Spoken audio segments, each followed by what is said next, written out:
The crew is definitely tracking through all this on a timeline. So they're procedurally in 4.100, following that SpaceX is retracting the crew arm and then starting to prepare. The next big step they'll be taking is arming the launch escape system.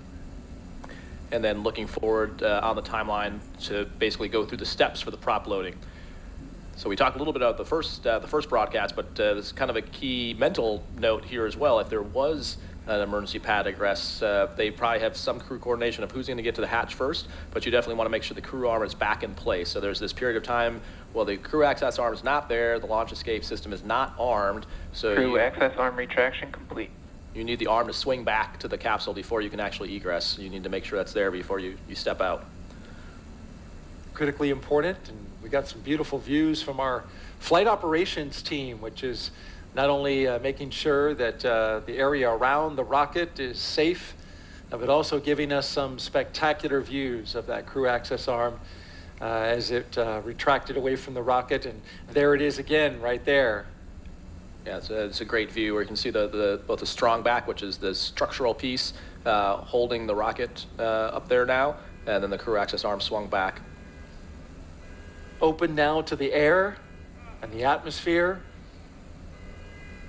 Hopefully no dragonflies that far up, and we had our own dragonflies earlier, Raj. So we're working. We have successfully had good luck here at the launch broadcast test. Okay, We've done our part. It's feeling good. We're doing doing what we can. There's a great view too of the trunk, so you can see the side, which is the part just below the capsule. That's got the avionics radiators for cooling, and then the left side that looks black in the picture here is actually the solar panels that generates the power for the capsule on orbit. Curious, it looks like we saw a plane off there in the distance, and it could be pretty well off given it's dark at night. That might have been the helo out there potentially too. Very good. Good call. The countdown, T-minus 41 minutes and counting, and we're heading down to a launch time of 12:34 a.m.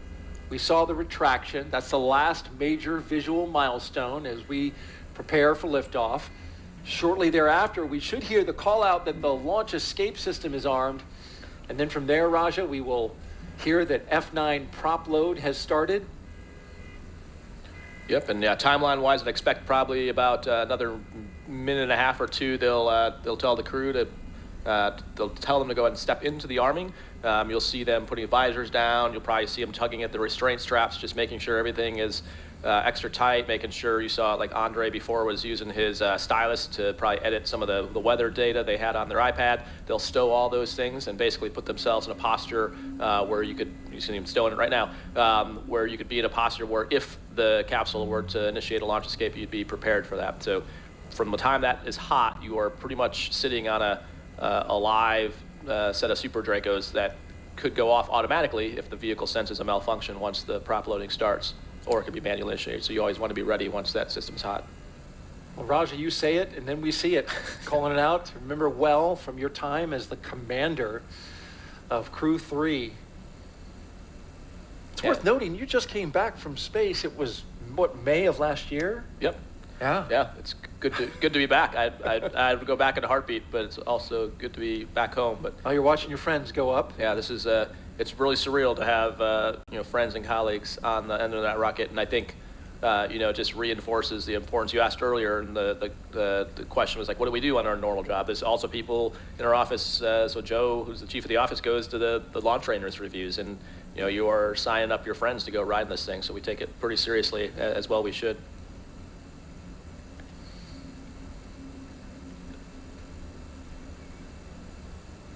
You can strapped in? Yep, you can see just by Andre's left leg, the red of that bag. We were talking about that earlier, but you could see. Dragon SpaceX, go for Section 6, close visors, arm launch escape system. All right, we're picking up Section 6 on closing the visors and arming the launch escape system. All right, so you see them reaching out to the displays. They're stepping to that section of the procedure, all verbalizing now with the visors down, that the Vox settings are correct so they can hear each other. SpaceX Dragon, visors are closed. We're arming the launch escape system.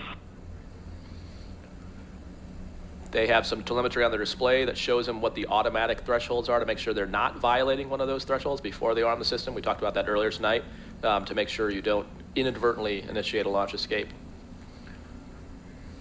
And then we also talked about the flight computer stage, so that's what they're watching to actually know. So you actually hear the thunks because those valves that isolate the Super Dracos are in the capsule, so you can actually see like where that NASA worm is and where the U.S. flag is. Yeah, those are the engines. Those are the engines, Yeah. so they're right by your head on the inside, so when you arm it, you can actually hear the sound of the valves opening up, and that's what allows prop to flow to the Super Dracos in the event of a launch escape. Can you hear the prop flow as well? Well, hopefully you never hear that sound. Oh, no, okay, so it doesn't bleed in the system? No, Okay. no. It just opens the valve. Launch escape system is verified armed. There's the verification of arming of the launch escape system.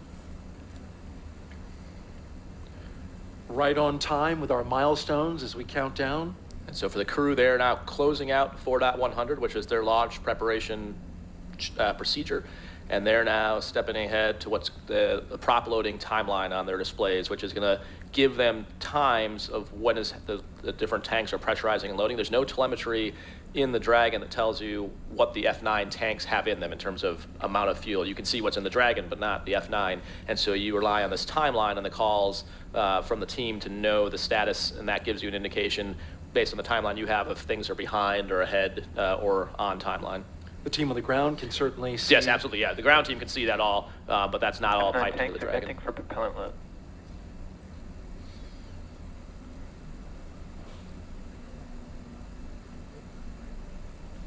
We'll start venting. These would be the tanks on the ground? Right, so as they start to, they have what's called these giant accumulators that are full of the fuel that they'll pump into the F9.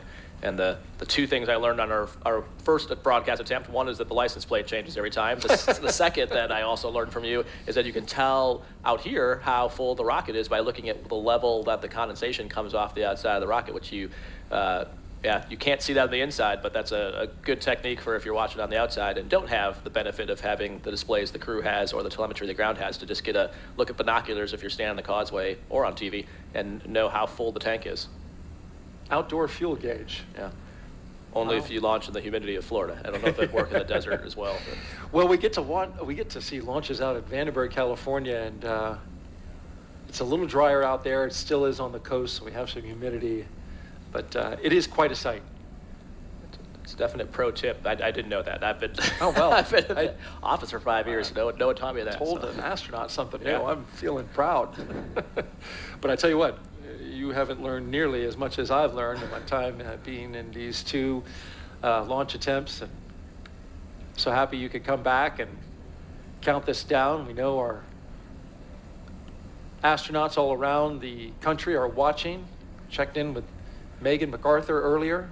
Had a nice little chat with her. She's watching. Other astronauts from the Corps. The astronaut Corps is roughly, about 42 astronauts? Yep, about that, yeah. And then a new class called, they're named the Flies, the 2021 class. The Flies, that's about their name? halfway through their training, yep, and looking Okay. forward to, they're crushing it as Propellant you would load has expect. started. There's the call from the Corps. Yeah, here we go.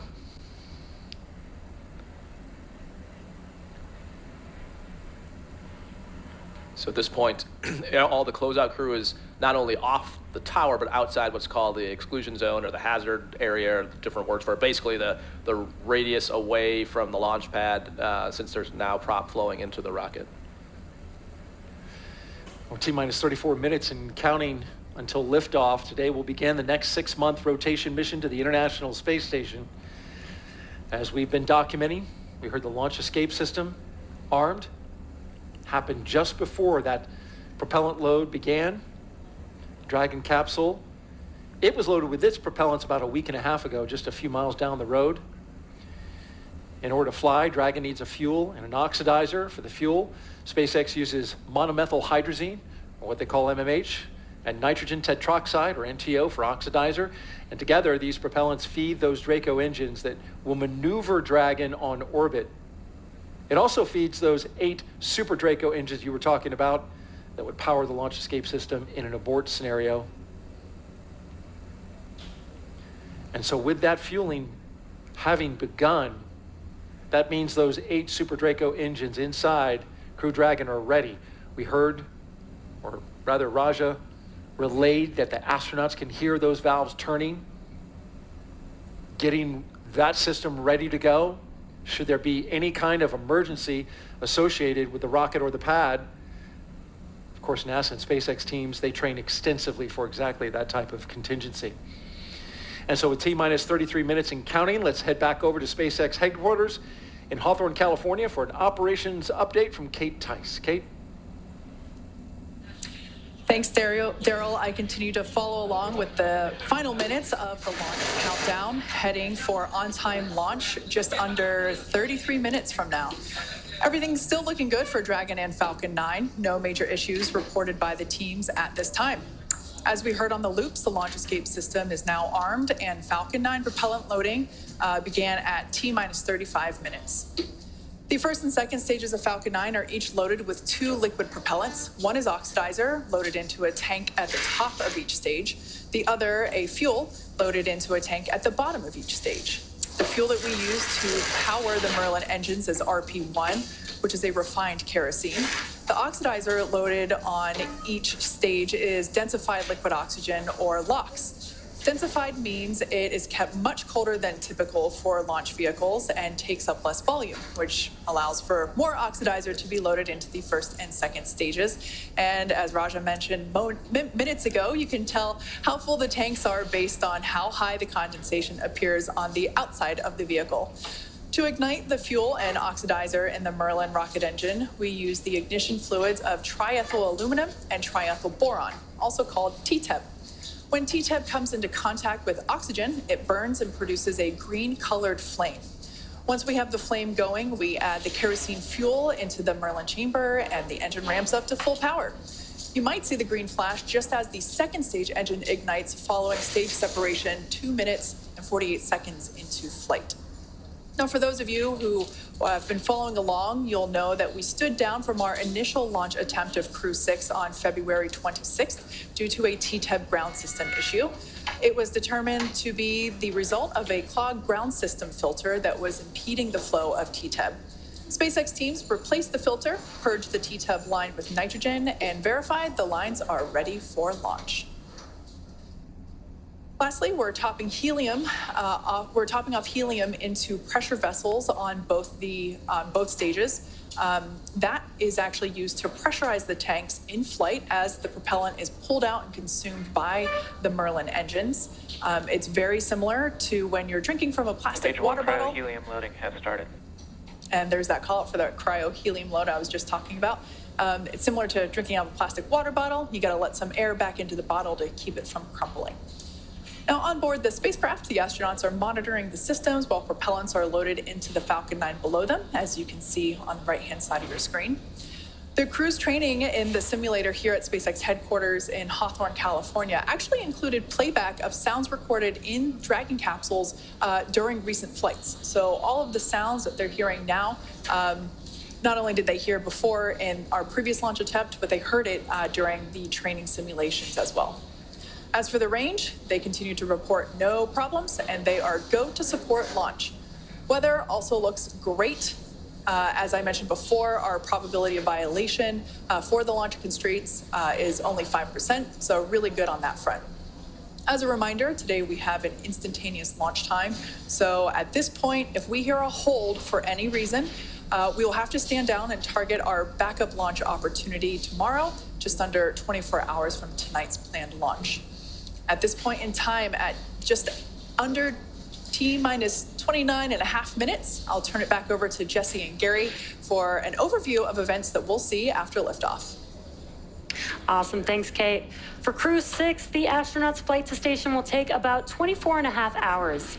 And as we wait for that T0 mark coming up in just about 29 minutes, the ground operations teams are doing a series of system checks to make sure that both the Dragon and the Falcon 9 are ready for launch. You're going to be looking at a live view of our teams at the Cape as they prepare for liftoff.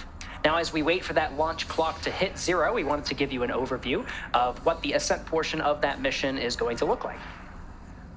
Once we hit T0 and a successful launch occurs, we will watch Falcon 9 and Dragon lift off from historic launch pad 39A and make their ascent. At about 50 seconds into flight, Falcon 9 engines will throttle down to help pass through the period of maximum dynamic pressure on the rocket, or what we typically refer to as max Q. It's worth noting that once we hit that max Q point, the vehicle will be going supersonic. Once we are through the period of maximum dynamic pressure, we can throttle up our 9 Merlin engines again. From there, at about 2.5 minutes into flight, we have a series of 3 events that will happen in rapid succession.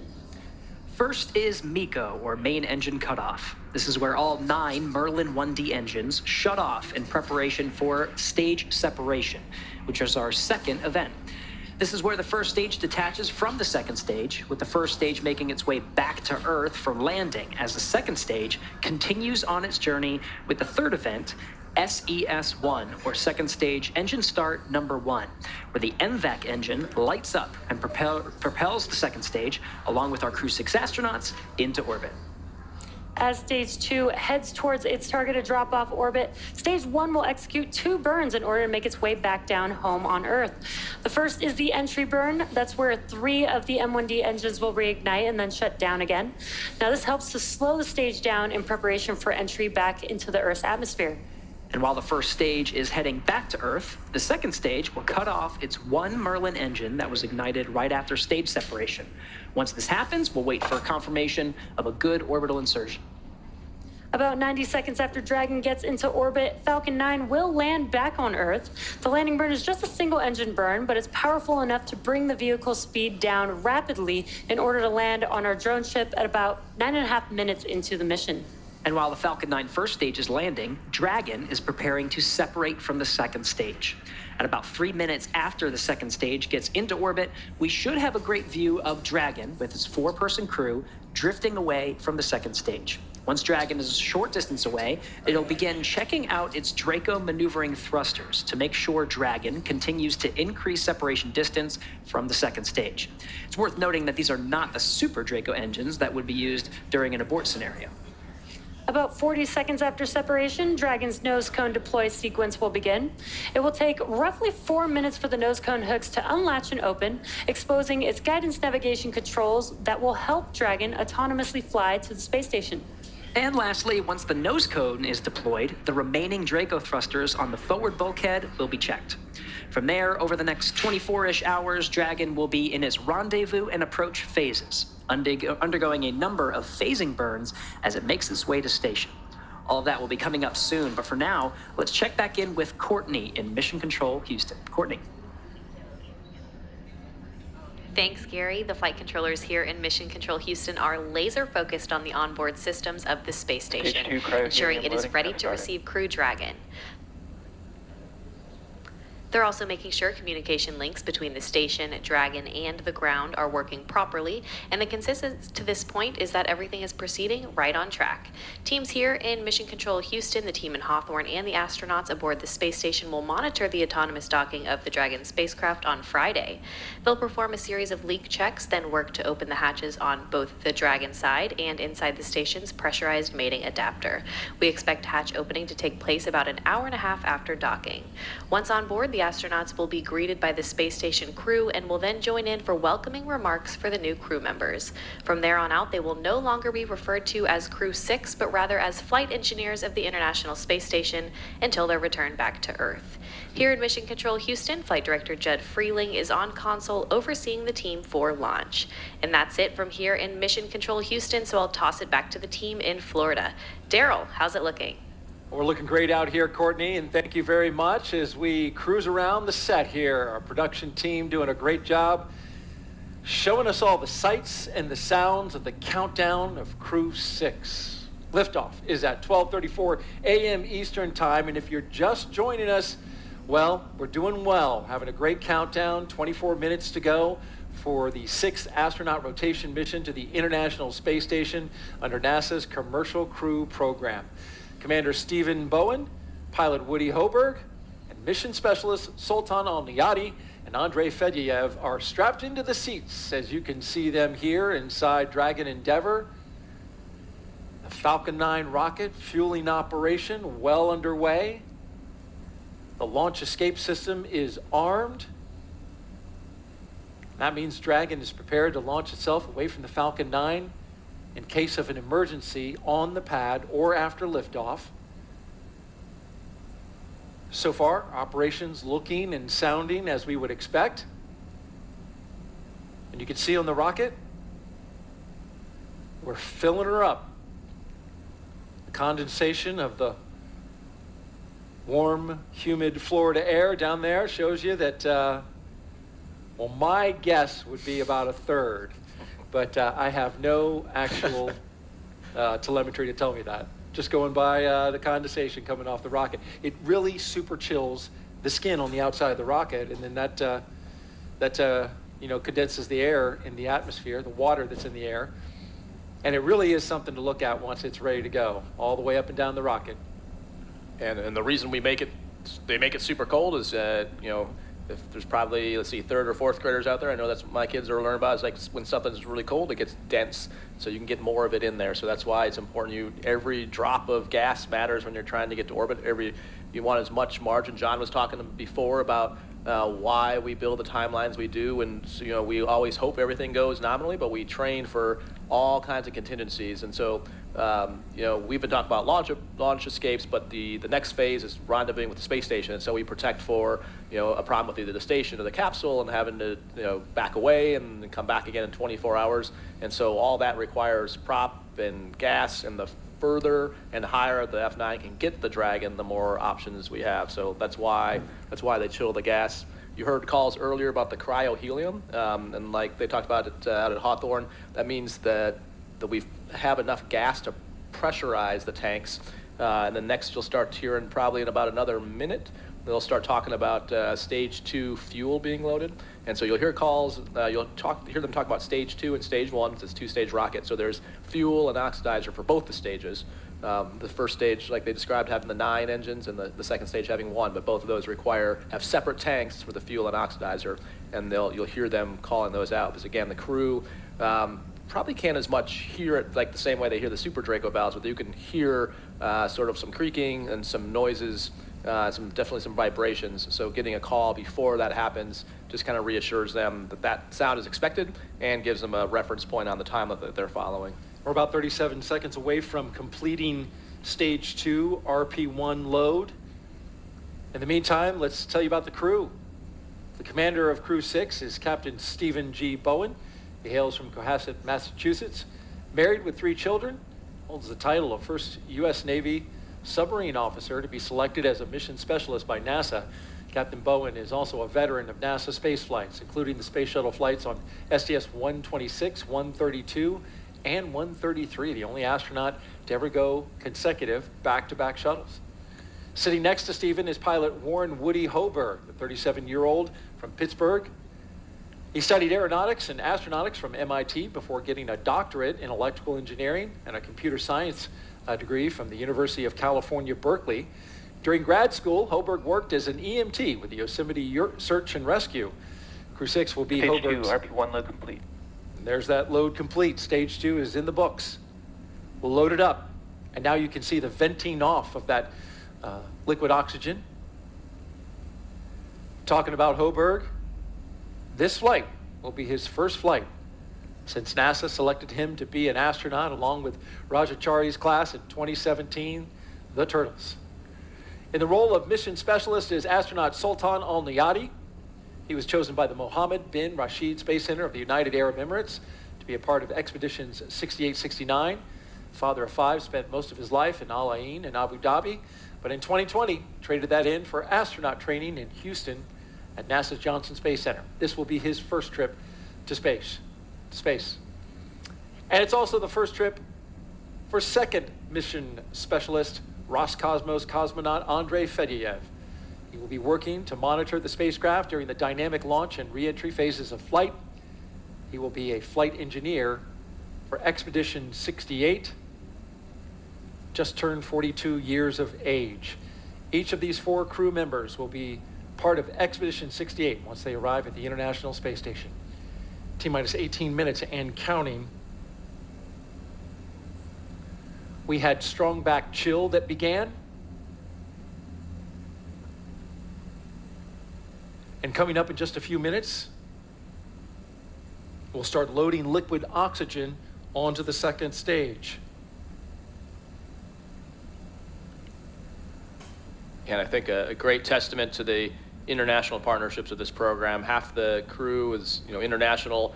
Sultan being the first UAE astronaut to launch on a U.S. vehicle from the U.S. to have trained at Johnson Space Center. An amazing, completion of the partnership that started several years ago, and taking that now all the way to completion. And just great to see, NASA and space exploration being just this great unifier for the world, especially as, there's low Earth orbit, but then we look beyond that to Artemis and Mars, and just the collaboration and the work to do such hard things and really pulling together the best of all the nations. And the partnership of those nations rises above all else. And it's impressive, the camaraderie of the crews in space with their international backgrounds. So that venting, so we talked about there's two things happening. Dragon SpaceX, F9 is proceeding with prop load, and we're tracking no issues with Dragon or F9 going into launch. SpaceX Dragon copies. So an update from the core that's on track. So we talked about the condensation a few times, and there's also the venting. So two different processes. The condensation is the super chilled fuel cooling the metal and the skin around it. The venting is because it's super cold, as it heats up on the inside just from the air temperature, essentially working its way in there, it vents. And so that's just like a pot boiling, and just like you would, lift the lid off a tea kettle to let the pressure out. This is the same thing you're seeing happen there. So that's what's happening kind of from the middle of the screen. Yeah, and on a calm night like tonight, the winds have totally died down. You can see it as it cascades down like a waterfall coming off the middle of the strong back there. Want to make a quick note about the radio and how you can hear. If you're on local amateur radio on the VHF radio frequency, turn into 146.940 megahertz, and UHF radio frequency 444.925 megahertz on the FM mode. You can hear this all around the space coast. Load has started. And there goes our stage 2 LOX load on a beautiful night on the coast of Central Florida. For stage 1, that's going to continue to load, and we'll see that go all the way down to T-minus 6 minutes in terms of the RP1 load. In terms of LOX, that will continue until about T-minus 3 to 2 minutes on the liquid oxygen side. A lot more volume, of course, in the first stage.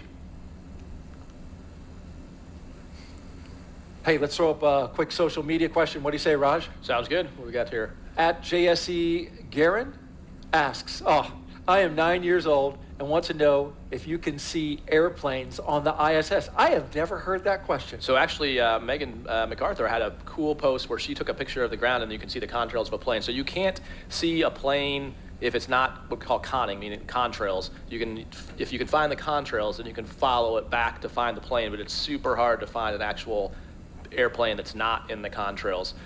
We also spent some time on Crew 3 trying to see who could one-up each other to find ships. So you can cheat and look around the Panama Canal to see if you can find ships there, but you need binoculars to help yourself. But if you know where to look or along the shipping lanes, you can usually find some ships. And then airplanes, if you look around, like the places like over the Atlantic where you can look for contrails and find planes, but absolutely you can see them. What a great answer. Didn't know that. Thank you, Raj. Let's head out to Kate Tice now.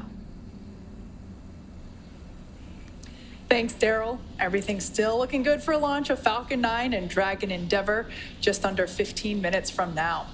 Now, for those just tuning in, Falcon 9 began propellant load at T-minus 35 minutes. Around T-minus 20 minutes, Falcon 9 completed loading of RP1 fuel on the second stage. Fuel loading on the first stage remains underway, and it is approximately 80% full. It will finish around T-minus 6 minutes. Falcon 9 is also underway with loading of densified liquid oxygen, and that will wrap up at T-minus 3 minutes for the first stage and T-minus 2 minutes for the second stage. Coming up, we'll perform checkouts of the thrust vector controllers, a procedure called TVC wiggles. We'll command Falcon 9 to activate those thrust vector controllers and actually wiggle the engines a couple degrees. This verifies that those engines will be able to move while in flight, which is how Falcon 9 steers itself during the ascent phase. Dragon mission director and team reporting no issues. Communication checkouts are complete, the crew access arm is retracted, and the launch escape system is armed. And as you can see there on the right-hand side of your screen, the crew is strapped in and ready to go to space. everybody looks pretty calm and chill, given that they are going to space in 13 minutes. Final instructions to the crew will come at T-minus 10 minutes. The crew displays will be configured for launch, which give the crew insight into how the launch is proceeding and provides constant updates on vehicle health. At T-minus 5 minutes, we'll then be in terminal count, and Dragon will transition to internal power. We'll hear continued status callouts from SpaceX Mission Control as we get closer to liftoff. The ranges go, all secured air and sea space remain clear, and as you can see, weather remains gorgeous, and everything still remains inbound for the launch criteria. So all in all, Falcon 9 and Dragon Endeavour, all systems remain go for launch in just 12 minutes and 34 seconds from now. All right, thank you very much, Kate. And take a look at this picture. Before their flight, Crew 6 got a picture with what was supposed to be their booster. Actually got swapped out for a brand new booster, but anytime you get that close to the hardware, it's a cool thing. Brand new booster launching tonight. And at the time Falcon 9 and Dragon launches, the International Space Station, which is being tracked right here by Mission Control, will be 260 statute miles over the Bristol Channel, southwest of Cardiff, Wales.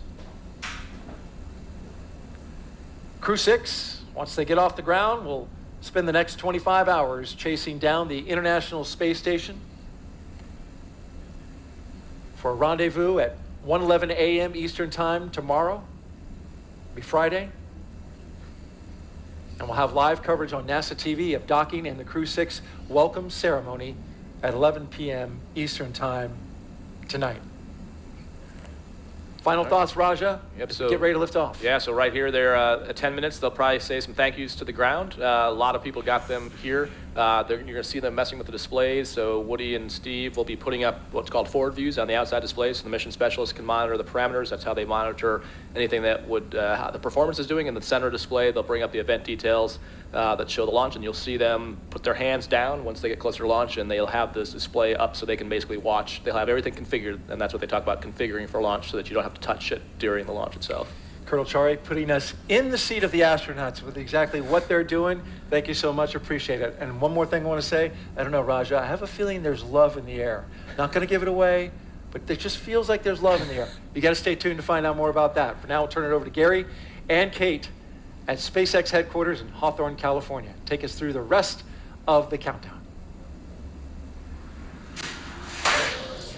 Thanks, Daryl. That's right. We're exactly T-minus 10.5 minutes until liftoff of Crew 6. As you can see there on your screen, Falcon 9 is underway with propellant loading, as indicated by those white clouds forming around the vehicle.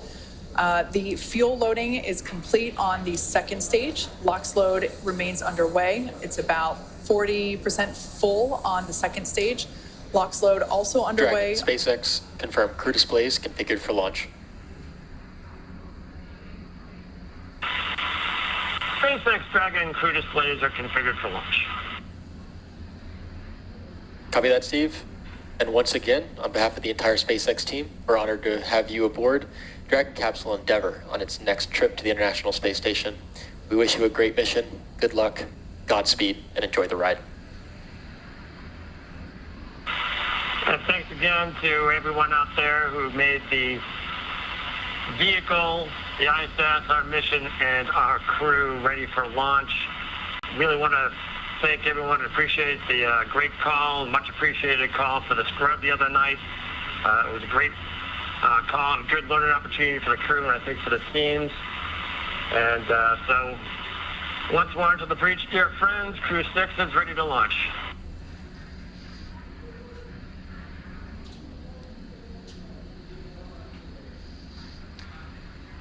Some nice words there between the crew, as you see there on your screen, and SpaceX core, located here at SpaceX Mission Control, which a live view there on your screen, as you can tell by perhaps the ambient noise around me, the energy is starting to grow in anticipation for launch, coming up about 8.5 minutes from now. That's right, the energy is high here, Kate.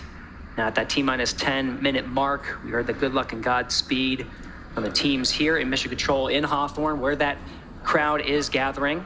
Meanwhile, we're tracking the loading of fuel and oxidizer on the first and second stage. Second stage filled with fuel right now, continuing to fill with oxidizer. It'll be the last of the tanks to fill. Stage 1 continuing to be underway. At the 10-minute mark, you heard that call for configuring the crew displays for launch. That was confirmed. At the T-minus 10-minute mark, it also is a point where Falcon 9 launch commit criteria gets checked by the computers past that milestone. Now we're counting down to the next milestone at T-minus 7 minutes, which is setting up for engine chill. That's right. We should hear that call out in about 44 seconds. At T-minus 7 minutes, we will actually open up the pre-valves to the M1D engines, those 9 engines at the base of the first stage. That will allow a little bit of that super chilled, densified liquid oxygen to flow into the hardware, those turbo pumps. And that basically helps prepare the hardware from a thermal standpoint or a temperature standpoint for that full flow of super chilled liquid oxygen. So we basically open up the pre-valves, and a little bit of that LOX flows in and helps cool the hardware down in preparation for full flow of liquid oxygen. Engine chill has started. And as expected, there's that call out for that engine chill, indicating the pre-valves are open and the engines are beginning to prepare for liftoff. Now under 6 minutes, 45 seconds from launch, again, we're continuing to fuel the Falcon 9 rocket. Stage 2 filled with the RP-1 kerosene. At the T-minus 6 minute mark, we should hear a call out that the stage 1 RP load is complete. They're just topping that off. Liquid oxygen on both the first and second stages come next. RP-1 load complete. And there's that confirmation.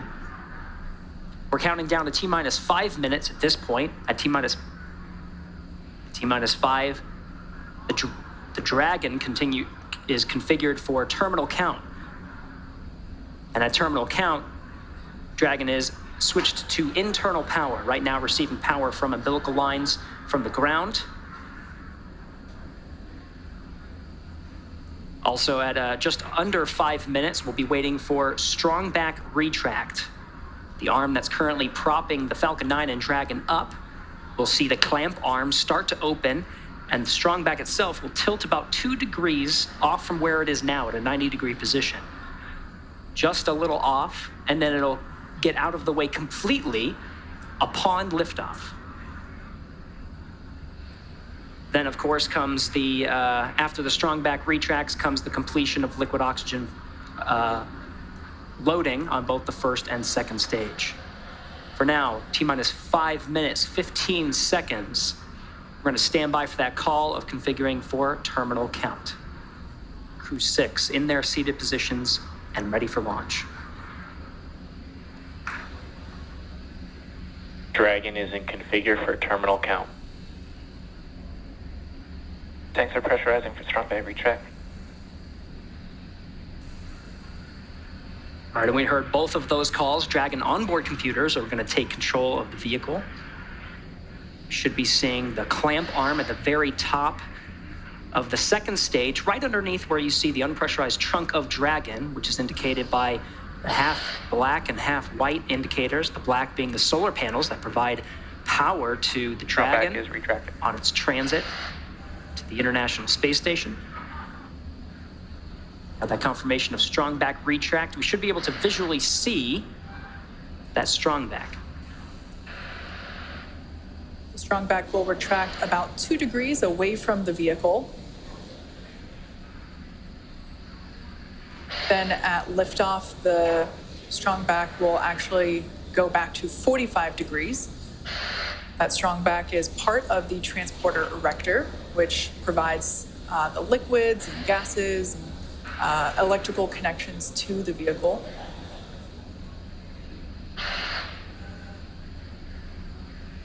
As Gary pointed out, those clamp arms opened up underneath the trunk, just above the first stage.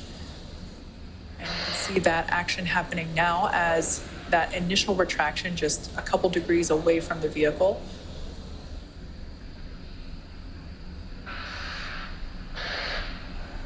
At this point in time, fueling remains underway, propellant load remains underway. All fuels are loaded. That RP1 liquid oxygen load should... Stage 1, lock flow complete. There, we just heard that call out that is all done. Second stage LOX load still underway. That will wrap up at about T-minus 2 minutes. Now that first stage liquid oxygen load is complete, we'll see some more of that white gaseous cloud forming around the vehicle due to those lines being Dragon closed is off. in terminal count and on internal power. All right, good call out there indicating that Dragon is running on its own power. We are in the terminal count now at T-minus 2 minutes and 29 seconds. The crew remains comfortable there on the right-hand side of your screen. About 15 seconds remaining in stage 2 LOX load.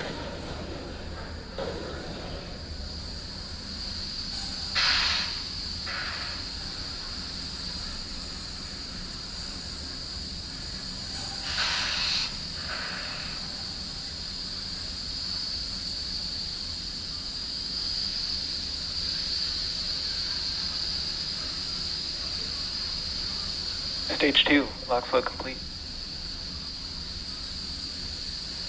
Dragon is in auto idle. You heard those calls. The Falcon 9 fully fueled with RP1, rocket fuel, as well as the liquid oxygen. That call of Dragon is an auto idle. There's going to be a series of Gas flow has calls started. Expect landing. as the gas closeout, purging the lines of the fuel that have supplied the Falcon 9 with RP1 and liquid oxygen. Also wait for a call of the arming of the flight termination system. The Dragon flight computers are configured for launch. Flight termination system will allow Falcon 9 to talk to Dragon on the ride uphill. Terminate the flight, issuing an abort. Startup. Dragon is in countdown. T-minus 1 minute and counting. Dragon is in countdown. Everything's looking good for launch.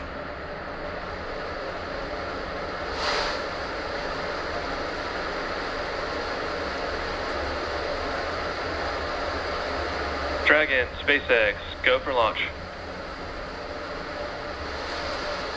SpaceX Dragon copy, go for launch. T-minus 30 seconds. T-minus 30 seconds and counting. All teams pulled go.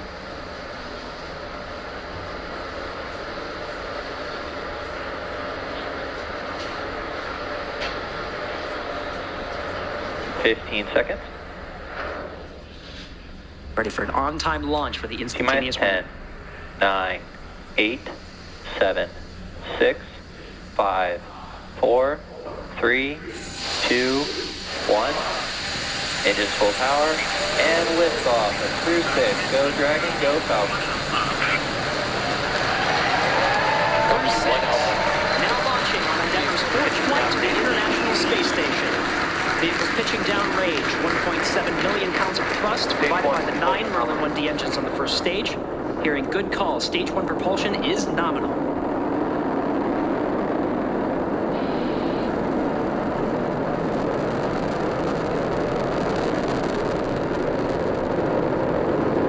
We're now at T plus 34 seconds into the 6th rotational crew mission on board Dragon and Falcon 9. Power and telemetry nominal. Stage 1 throttle down. So there we heard the call out indicating that the first stage engines will begin to throttle down in preparation for max Q, which is the moment of maximum aerodynamic pressure that the vehicle will experience during flight.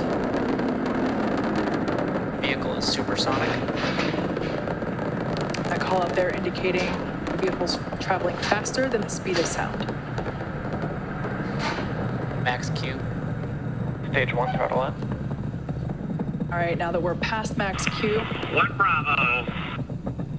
Copy, 1 Bravo. That 1 Bravo indicator are different abort modes that are called that allow the ground teams and the crew to track about the position of the Falcon 9 and the Dragon as they make their way up the eastern seaboard. In the event of an abort, these different abort modes would indicate about the position where Dragon Effect would shield land, has started. as well as indicate what series of maneuvers Dragon would indicate. But so far, we're hearing good calls on the performance of the Falcon 9 on its ride uphill. 1 minute 53 seconds into flight.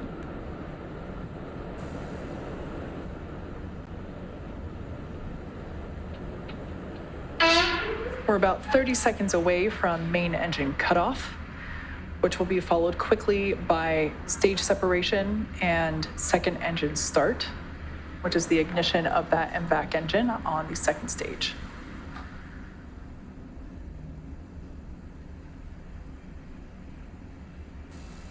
Now about 10 seconds away from main engine cutoff.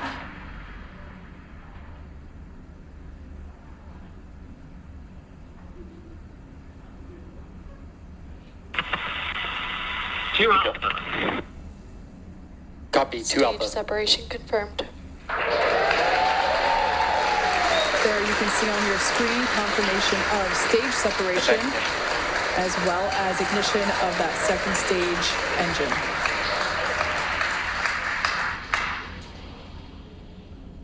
Second stage is now carrying the Crew 6 astronauts to orbit. Beautiful view there on the left-hand side of your screen coming from the first stage, which, as you can see, is still gaining in altitude. It has not yet reached its apogee. A beautiful view of the Florida Space Coast there in the background. Meanwhile, we're tracking good performance on that MVAC engine. On the screen to your right, we'll be hearing periodic performance calls about once every minute of the status of the trajectory of the second stage and the Crew 6 astronauts that are inside Crew Dragon Endeavour. We'll also be hearing call-outs, Bermuda. just like you heard just there, as we pass over the various ground stations along the ascent track. Dragon, SpaceX, nominal trajectory. There's that performance call-out. Dragon acknowledges nominal trajectory. As for the first stage there on the left-hand side of your screen, that first stage still gaining in altitude, although that gain is slowing down. It will be making its way back down to Earth, landing, attempting a landing on our drone ship. Just read the instructions, which is located off the Florida coast by a couple hundred miles.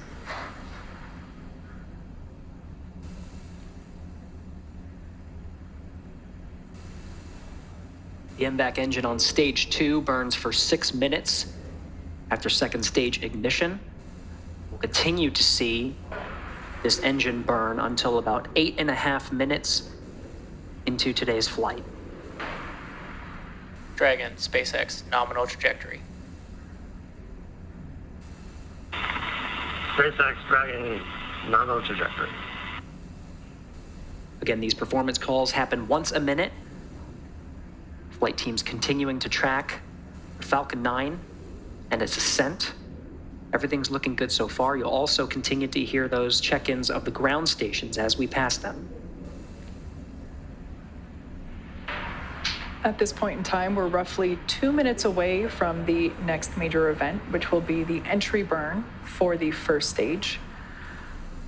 We will relight 3 engines, 3 M1D engines on that first stage to help slow the vehicle down as it re-enters the Earth's atmosphere.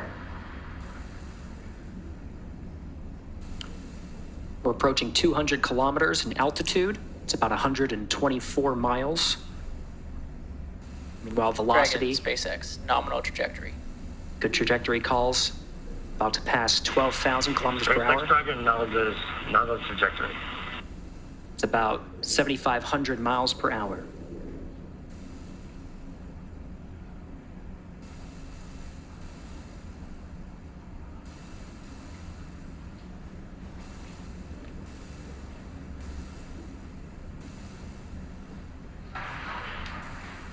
Everything looking nominal for both first and second stages.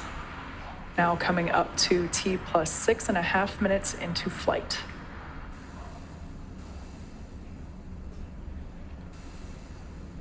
Mostly what we're hearing now are the performance calls in the second stage.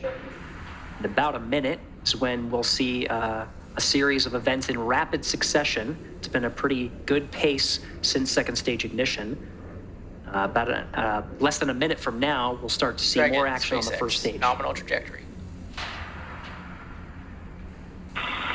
SpaceX Dragon, nominal trajectory.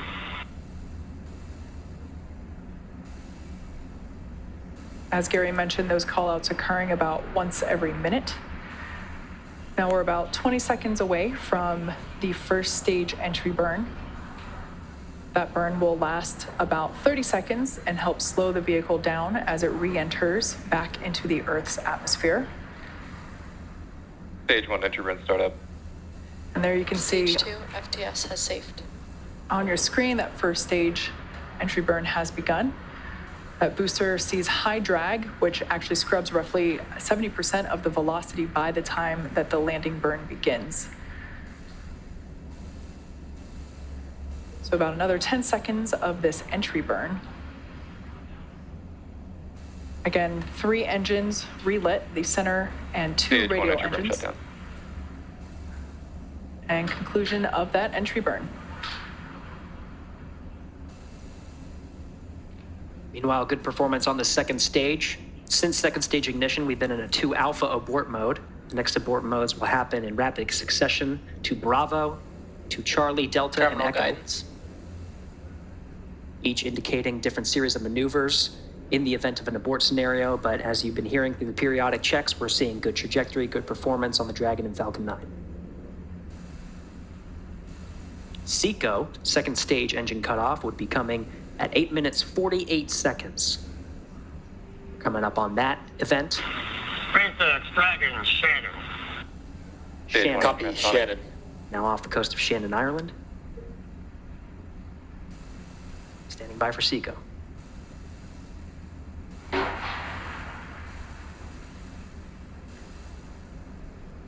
MVAC shutdown. Stage 1 landing burn. And there we heard the call out indicating that landing burn. Dragon, SpaceX. We have a nominal orbit insertion. Great news there for SpaceX Dragon copies nominal orbital insertion. great news Escape system disarmed. for Dragon Endeavour. Stage 1 landing leg deployed.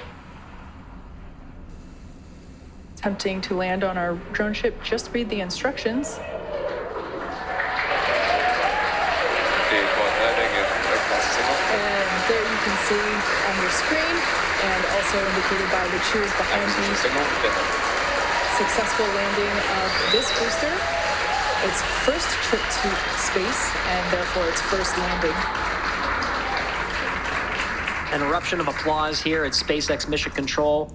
And of course, after second stage engine cutoff, you heard that call that the crew is in orbit. They're now in a coast phase, where the second stage remains idle for about 3 minutes before Dragon separates from the second stage. Meanwhile, you can see that first stage in the legs right on target. We're now getting views from the second stage. You can see this is one of the cameras that's pointing up into the trunk of Dragon. Of course, we're continuing to get views of the expansion nozzle at the end of the MVAC engine. But the crew is in orbit. Falcon 9 has almost done its job. It completed its job with propelling the astronauts through the 6 minutes of the second stage, and of course, the more than 2.5 minutes of the first stage. Continuing in this coast period. We're heading to about the 12-minute mark after launch. So we're approaching 11 minutes right now. But it's great to see the crew in orbit. Of course, we are waiting for that separation. You can see this view right here of the MVAC engine. The second stage really in just an idle position, really just coasting, not many commands being issued from the Falcon 9. But of course, at the very end, we'll actually issue the command for separating the Dragon from the Falcon 9. You may see a series of burns. The Draco engines on the service section of the Draco will fire and increase separation distance from the second stage.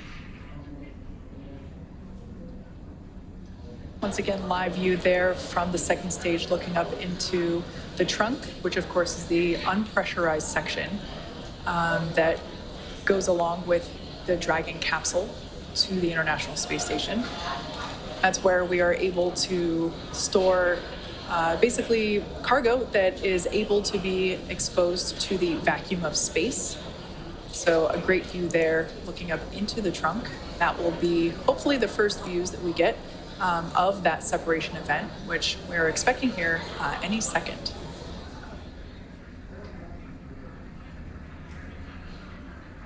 There you can see on your screen confirmation. Dragon separation confirmed.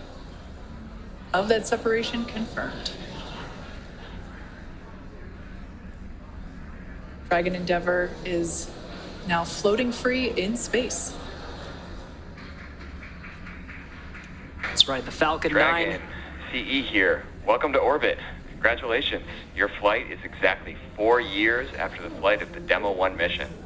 Like Andre said, all the best things take 2 tries. Happy that we could get you off tonight. If you enjoyed your ride, please don't forget to give us 5 stars. Over to LD for some words. Also, a friendly reminder to put your sushi orders in for CRS 27. Have a safe ride to the space station, and we look forward to seeing you when you get home. Thank you for flying SpaceX. Expected loss of signal, Bermuda. And SpaceX Dragon copies all. That was fantastic. Thank you.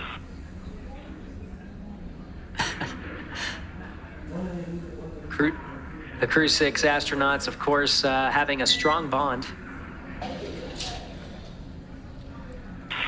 And SpaceX Dragon, we'd like to really, for the great ride to orbit today, is greatly appreciated. May have taken 2 rides, but 2 times, but it was worth the trip. And I guess I'll pass it over to Woody for some words. Yeah, SpaceX Dragon, just want to say as a rookie flyer, that was one heck of a ride. Thank you. But I would say put it as an absolute miracle of engineering, and I just feel so lucky that I get to fly on this amazing machine. Thanks to SpaceX, thanks to NASA, Commercial Crew Program, and our international partners. A lot of innovation went into this, tireless work effort, and a lot of painstaking attention to detail and focus on testing. And I think that's what makes it all possible to fly humans in space. Thank you.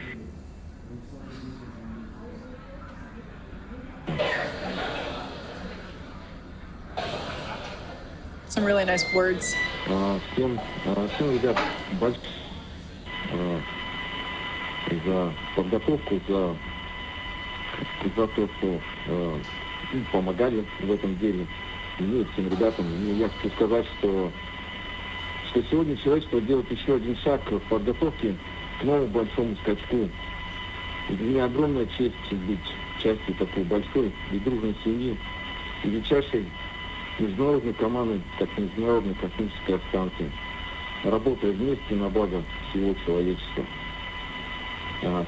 Today humanity takes another step for next big leap, and for me, a huge honor to be part of such a big and friendly family and the greatest international team of the ISS, working together for all mankind.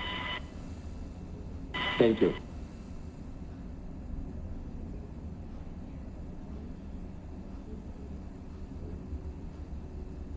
Well said, everybody. Allow me to say a few words in Arabic first. السلام عليكم ورحمة الله وبركاته. الحمد لله وصلنا الفضاء. بس بغيت أشكر أمي وأبوي وأشكر عائلتي. شكرا للقيادة الرشيدة وشكرا لمركز محمد بن راشد للفضاء اللي يعطوني الثقة هذه.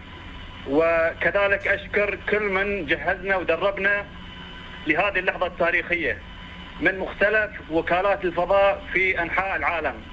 شكرا لكم جزيلا. شكرا SpaceX لإيصالنا للفضاء. I would like to say thank you for everybody. Thanks to my parents, my family. Thanks to our leadership, the Mohammed bin Rashid Space Center for their trust. Thank you for everybody who trained us and got us ready for this mission. This is incredible. Launch was incredible, amazing. Thank you so much. And last but not least, thank you NASA. Thank you SpaceX for flying us to space. Go Dragon, go SpaceX. And allow me to introduce our 5th crew member. His name is Suhail, and Suhail is the Arabic name for the star Canopus. And in the Middle East, we anticipate the appearance of Canopus because it marks the end of summer and the beginning of cool time. And Canopus is actually the second brightest star in the night sky.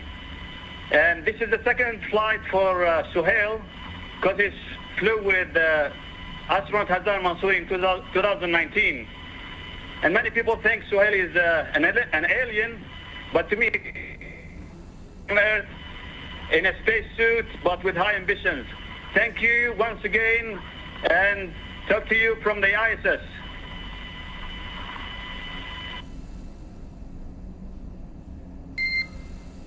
In Dragon SpaceX, we copy all those words. At this time, I can provide you an update that we had nominal dehumidifier activation and service section Draco checkouts. For your awareness, on hard capture hook 5, we did swap to backup motors, so you'll see that the nose cone opening did swap to backup. However, all hooks did indicate that they were traveling and look good on backup. Acquisition signal. 6 Dragon copies, and we see that on the display.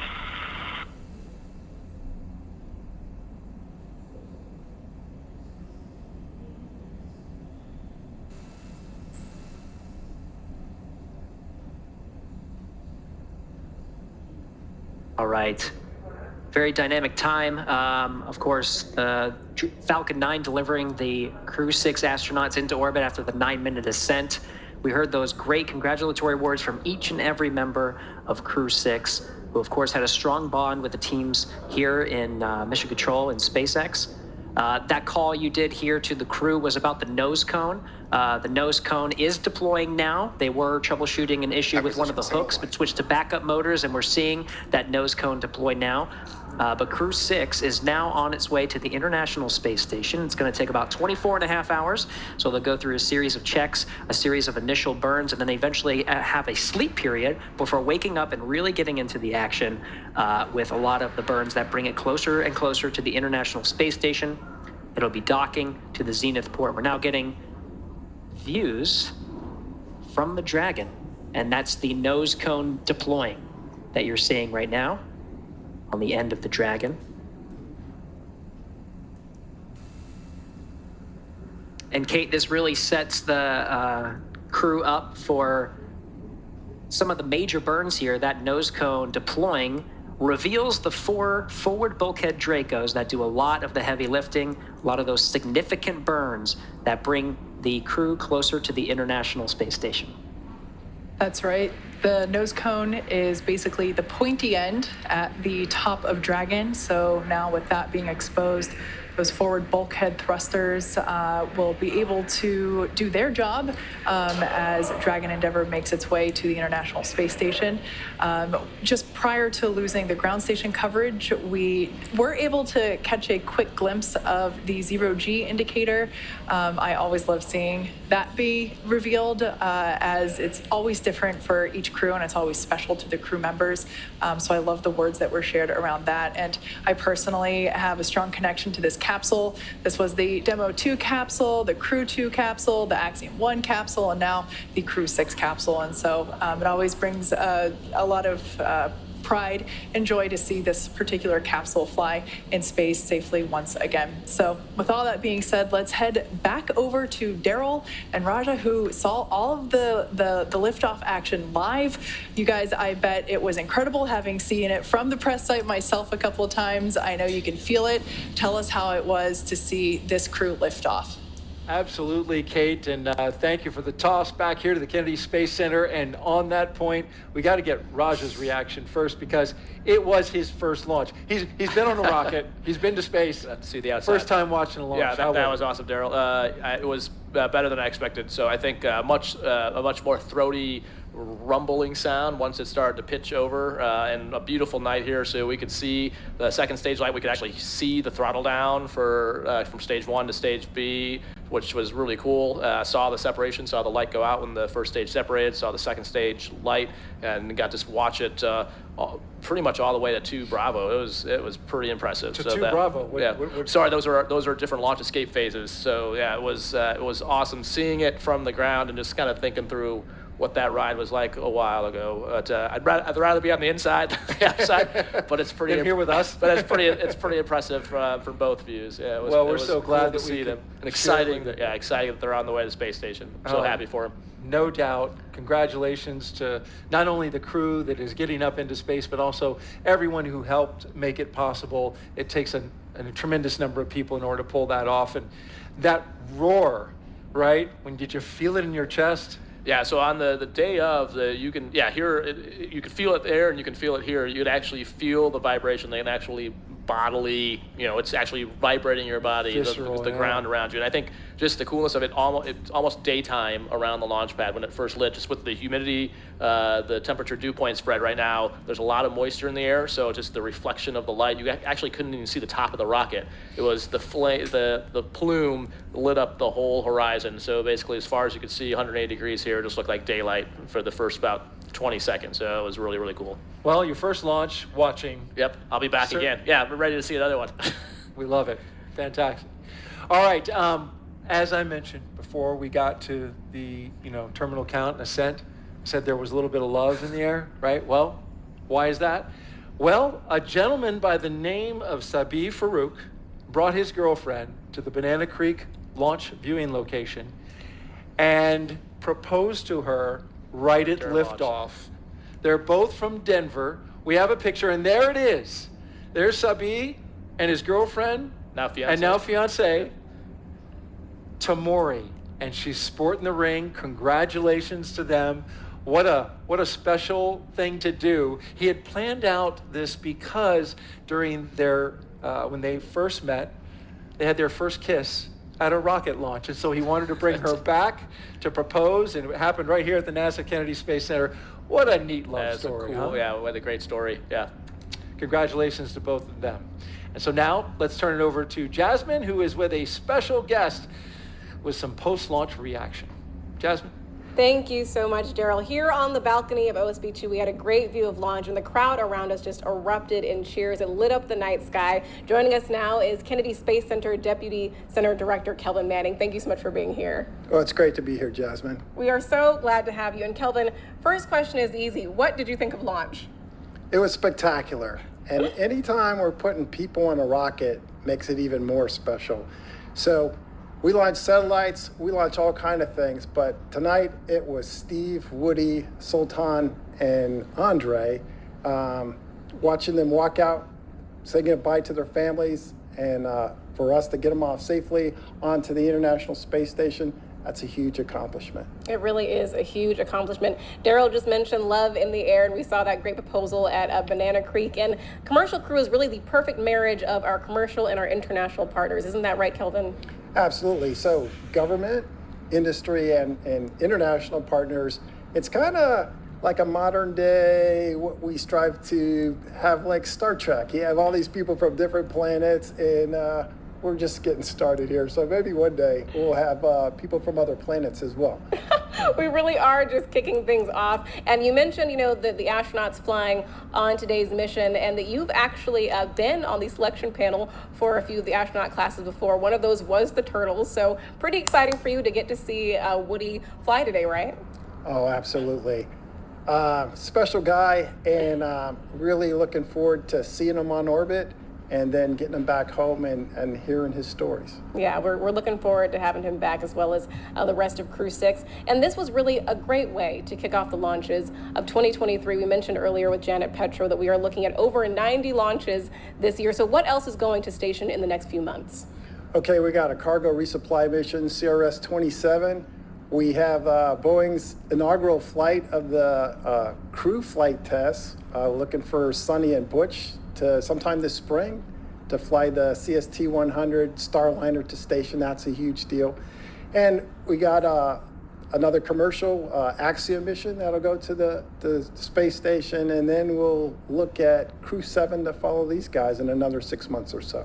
Wow, a lot of work going on here at the Kennedy Space Center. Kelvin, any final words of thanks that you want to give to the workforce here?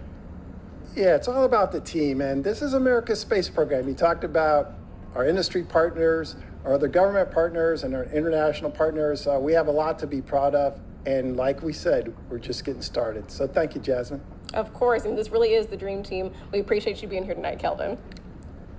All right, thank you. Daryl, back to you. Thank you so much, Jasmine. And you see her working the love in there with the CCP. Well done. Thank you very much. Well, the crew is on the way to the International Space Station. We did hear from the SpaceX team that the nose cone hooks at the top of the spacecraft, right? Yep. The Dragon, they went to the backup motors in order to release that nose cone. That's pretty critical to make sure you get that up. Great redundancy with the system there.